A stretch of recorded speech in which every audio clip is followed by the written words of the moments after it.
جو حدیث کی کتابیں مرتب کی اور دعا کریں کامل ہو جائے. اب بڑی کتاب 1,00,000 احادیث کو جمع کیا میں نے. کتنی؟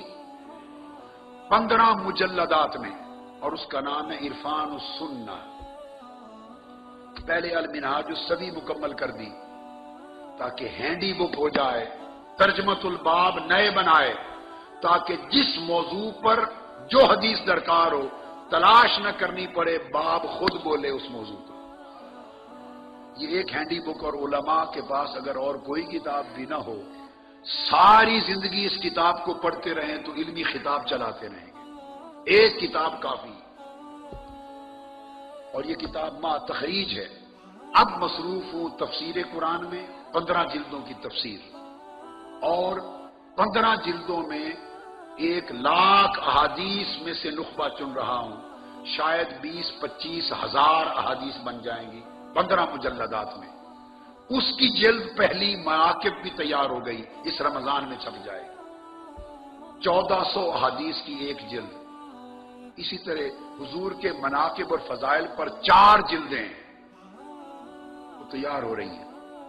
تو عرض یہ کر رہا تھا کہ اس میں حدیث پاک جو میں نے ابھی کوٹ کی ترمذی کے اندر الفاظ ہیں تزفن حبشیۃ تزفن والصبیان حولہا. اور یہ حدیث، اس حدیث کے راوی پھر حضرت عائشہ صدیقہ رضی اللہ تعالی عنہا ہے. اور یہ حدیث امام نسائی نے بھی روایت کیا، سنن الکبریٰ جلد 5 صفحہ 309، حدیث نمبر 8957. اور اس کو پھر امام اسقلانی بھی لائے فتح الباری جلد 2 صفحہ 444 میں. اب اس کے ساتھ ایک مضمون اور آتا ہے احادیث کا، اور اس میں لفظ آتا ہے حاجالہ. حجل یہ تھا زفن، رقص. ایک اور حدیث آتی ہے اس میں لفظ آتا ہے فحاجالہ ان جعفر ابن محمد عن ابیہ. امام ابن سعد نے روایت کیا طبقات کبریٰ میں، اور امام اسقلانی نے بھی روایت کیا.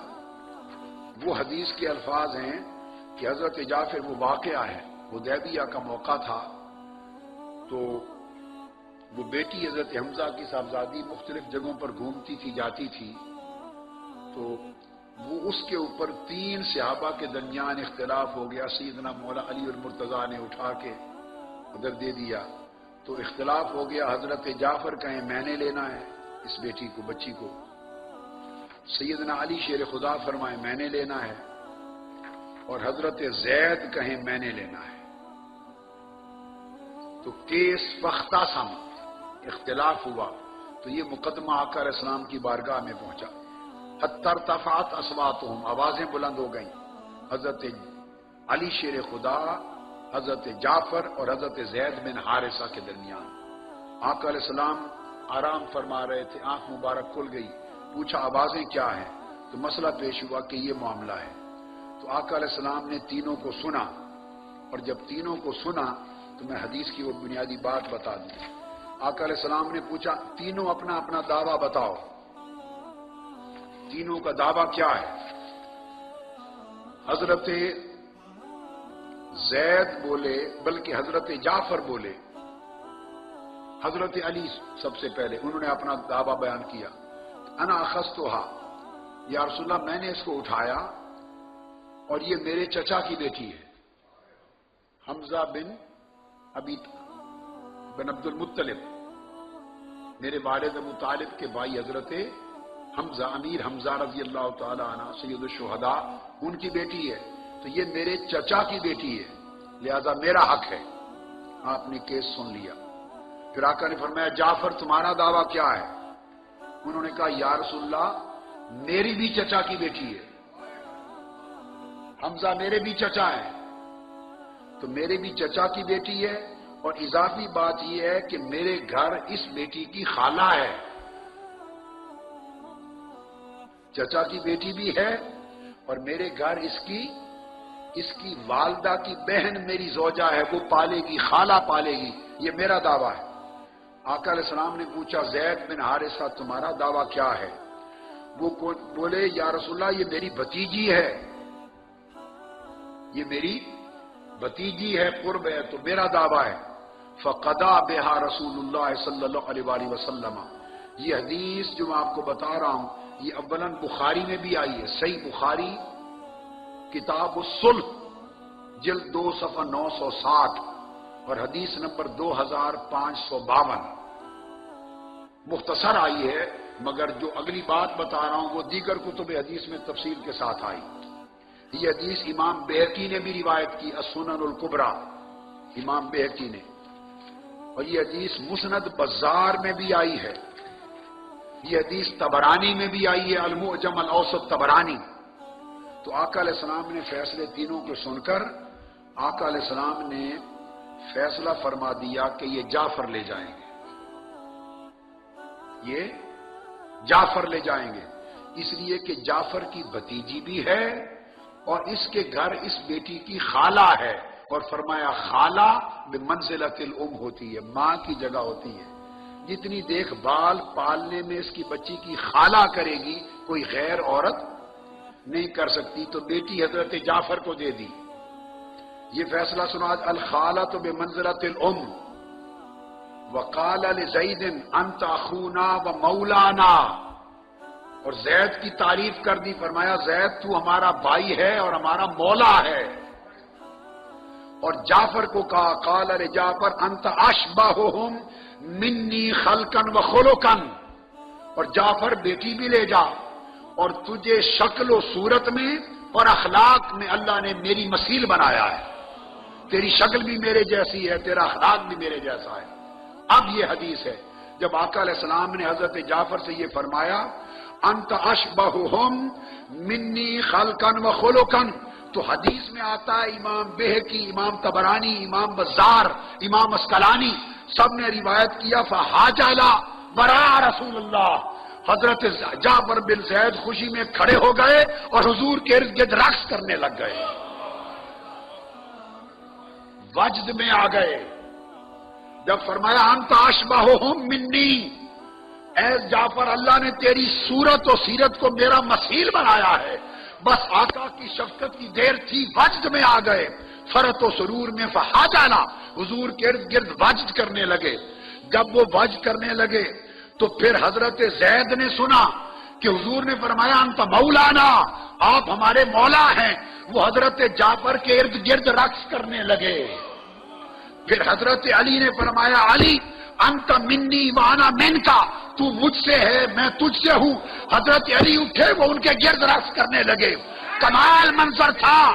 درمیان میں مصطفیٰ تھے، جعفر وجد میں رقص کر رہے تھے، ان سے باہر حضرت زید رقص کر رہے تھے، ان سے باہر مولا علی رقص کر رہے تھے، صحابہ کا مجمع تھا، دولہا دلہن درمیان میں تھی، 3 صحابی اہل بیت میں سے رقص کر رہے تھے وجد کا۔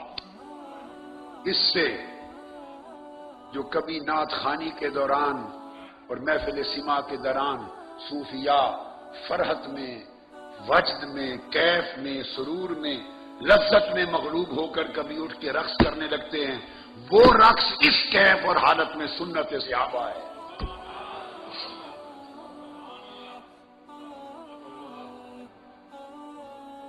اور میں نے ایک حوالہ کسی صوفی کا نہیں دیا، کوئی کہے جی یہ صوفیاء کی حکایتیں ہیں، میں نے تو کسی صوفی کا حوالہ نہیں دیا، میں نے تو کل صحابہ کرام کے حوالے دیے اور محدثین کی کتابوں سے اور کتب حدیث سے دیے۔ یہ رقص جو ہے اس لیے میں نے رکھا نام بہجت النور فی رقص الوجد والسرور، اور یہ سنت صحابہ ہے، یہ وجد و رقص۔ اس پر امام جلال اور جو بڑی خاص بات ہے عظیم، اس پر امام اسقلانی نے بحث کی ہے، فتح الباری جلد 2 صفحہ 443، وہ تو محدث ہیں، امام اسقلانی نے بحث کی۔ اب وہ راز کھول رہا ہوں، وہ حبشیہ کا رقص کیا تھا؟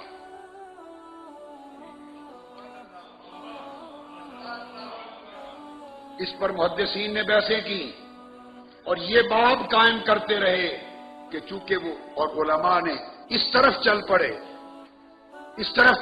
یہ طرف بھی درست ہے، مسائل فقہ سامنے آئے، مگر میں نے بتایا ہم کیا کریں، ہماری طرف اور ہے۔ وہ اس طرف رجحان چلا گیا کہ ان کے پاس آلات حرب تھے اور وہ ہر سال عید کے دن آتے تھے اور جنگی تیاری کی مشقیں کرتے تھے۔ اس لیے جائز ہے جنگی تیاری کے لیے، تاکہ جہاد میں ضرورت ہوتی ہے۔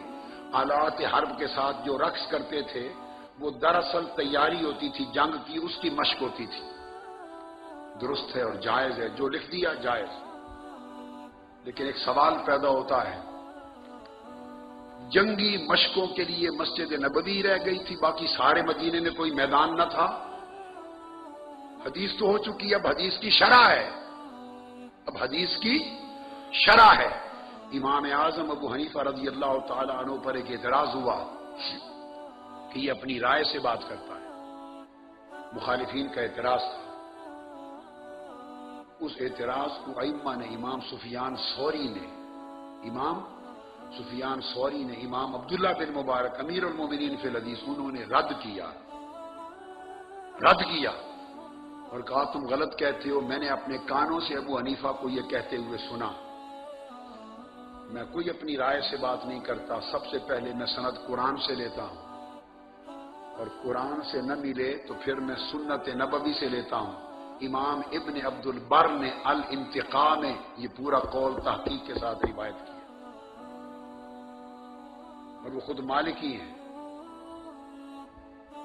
آپ نے فرمایا قرآن سے لیتا ہوں، قرآن میں نہ ہو تو سنت رسول حدیث سے لیتا ہوں، اگر حدیث میں نہ ملے تو صحابہ کرام سے لیتا ہوں، اور یہ مذہب فقہ حنفی ہے، سن لیں، یہ اصول ہے حنفی فقہ۔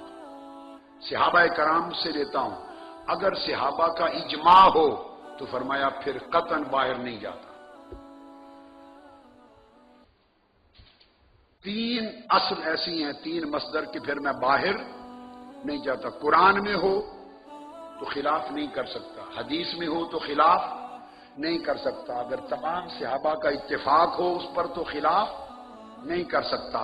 امام اعظم نے فرمایا اگر صحابہ کے 2 قول ہوں، ایک ہی مسئلے پر 2 مختلف قول ہوں، پھر اختیار استعمال کرتا ہوں کہ ترجیح کس قول کو دوں، اس کو لے لوں یا اس کو لو لوں، پھر میرا حق ہے۔